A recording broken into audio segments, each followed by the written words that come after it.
မန္တလေးတိုင်းဒေသကြီးရမဲသိမ်းမြို့နယ်မှာခရိုင်အဆင့်ငရင်ပေးအန်ဒီရဲ့ဆိုင်ရာတရန်တူဇက်တိုက်လေးချင်းချင်းကိုဇူလိုင်25ရက်နေ့မနက်ပိုင်းက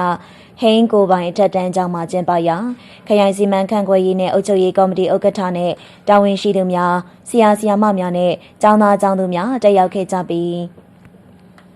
မိသက်ဦးစီးဌာနမှမိသက်ရင်များဖြင့်မိဘအန်ရဲ့ကာကွယ်ရေးတရန်တူဇက်တိုက်တရုတ်ပြလေးချင်းခဲ့ကြပါတယ်။အဲ့ဒီနောက်ရှာဖွေကယ်ဆယ်မှုများတရုတ်ပြလေးချင်းပြုလုပ်သူများအားခရိုင်စီမံခန့်ခွဲရေးနဲ့အုပ်ချုပ်ရေးကော်မတီဥက္ကဋ္ဌနဲ့တာဝန်ရှိသူများကဂုဏ်ပြုဆုငွေများပေးအပ်ချီးမြှင့်ခဲ့ရာ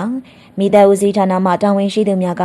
လက်ခံရယူခဲ့ပြီးပြသထားတဲ့နေရန်ကစားဆောင်များနဲ့ရှာဖွေကယ်ဆယ်ရေးပစ္စည်းများခင်းကျင်းပြသမှုကိုလဲလှယ်ကြည့်ရှုအားပေးခဲ့ကြောင်းသိရပါတယ်။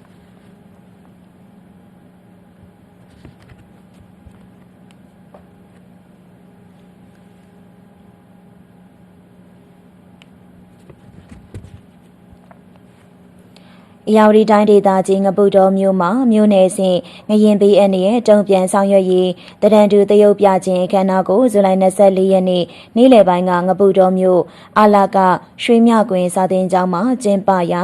တိုင်းဒေသကြီးလွှတ်တော်ကိုယ်စားလှယ်များမြို့နယ်တဘာဝပေးအန်ရဲ့ဆိုင်ရာစီမံခန့်ခွဲမှုကော်မတီဥက္ကဋ္ဌနဲ့တာဝန်ရှိသူများဆရာမများကျောင်းသားကျောင်းသူများတက်ရောက်ခဲ့ကြပြီးမြို့နယ်တဘာဝပေးအန်ရဲ့ဆိုင်ရာစီမံခန့်ခွဲမှုကော်မတီဥက္ကဋ္ဌဦးအောင်ဆန်းဦးကအမှာစကားပြောကြားခဲ့ပါတယ်။ဆက်လက်ပြီးငရင်ပေးတရုတ်ပြမှုကိုစနေတကျတရန်တူလက်တွေပြသခဲ့ပြီးတာဝန်ရှိသူများကဂုဏ်ပြုချီးမြှင့်ငွေများပေးအပ်ခဲ့ကခင်မီမင်းငိမ့်သက်ရေးပစ္စည်းများနဲ့ရှာဖွေကယ်ဆယ်ရေးစက်ပစ္စည်းများကိုလဲလှယ်ကြည့်ရှုခဲ့ကြောင်းသိရှိရပါတယ်ရှင်။